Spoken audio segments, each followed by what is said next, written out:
Assalamualaikum warahmatullahi wabarakatuh.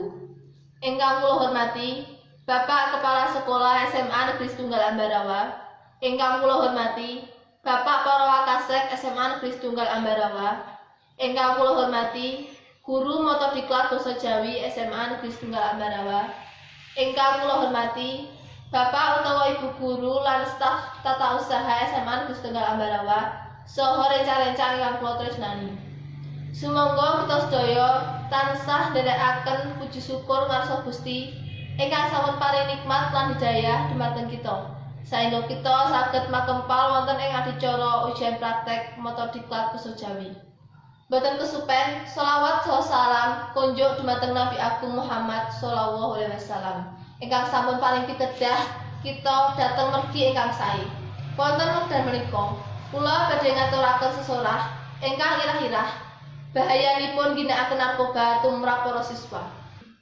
Narkoba tegese inggih menika narkotika lan obat-obat terlarang, menawi nafsa singkatan saking narkotika, alkohol lan obat-obat terlarang sanesipun, utawi obat-obat terlarang kang ngakibatake ketergantungan.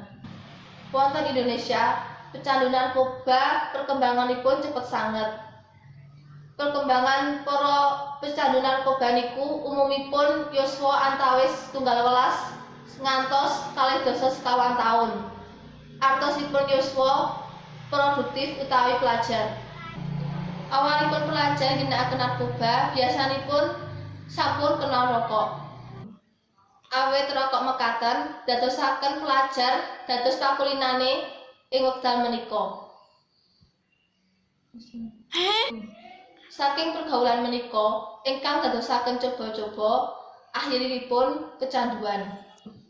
Akibat Allah tumrap para siswa ingkang ginakaken narkoba inggih menika setunggal perubahan Allah ingkang sikap lan kepribadian.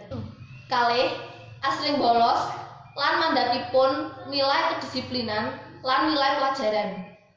3 dados gampang kesinggung lan cepet nesu. Sekawan asring angop, ngantuk lan males. Gangsal mboten ndadosaken kasehatan awak. 6 remen nyolong kangge tumbas utawi mundhut narkoba. Upaya nyegah penyalahgunaan narkoba tumrap para siswa iku dados tanggung jawab kita sedaya. Menawi upaya ingkang langkung nyata ingkang saged kita laksanakaken inggih menika kita gandeng pihak berwenang supados saged nglaksanakaken penyuluhan utawi razia dadakan kanthi rutin. Salajengipun kedah wonten pendampingan saking tiyang sepuh dhateng siswa kanthi maringi kasih sayang lan perhatian. Sekolah ugi maringi penyuluhan dhateng para siswa bahayanipun ginakaken narkoba lewat guru BP. Kanthi nglaksanakaken diskusi kang nglibatake para siswa ing perencanaan intervensi lan pencegahan penyalahgunaan narkoba wonten ing sekolah. Program sanes ingkang langkung penting dhateng para siswa inggih menika program waspada narkotika kanthi cara ngenali ciri-ciri siswa ingkang ginakaken narkoba. Waspada wontenipun tamu ingkang boten dikenal utawi pengedar saha nglaksanakaken razia dadakan.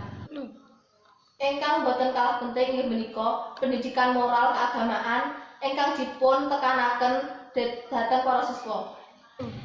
Ingkang satunggaling penyebab terjermusé putra-putra utawi anak-anak ing bundelane setan inggih menika kirangipun pendidikan moral lan keagamaan ingkang dipun serap. Ingkang dadosaken kelakuan Allah menika dipun lakoni. Awit saking menika, monggo tandangi lan tebihi sarta nderek mbrantas pengginaan narkoba ing lingkungan sekolah menika.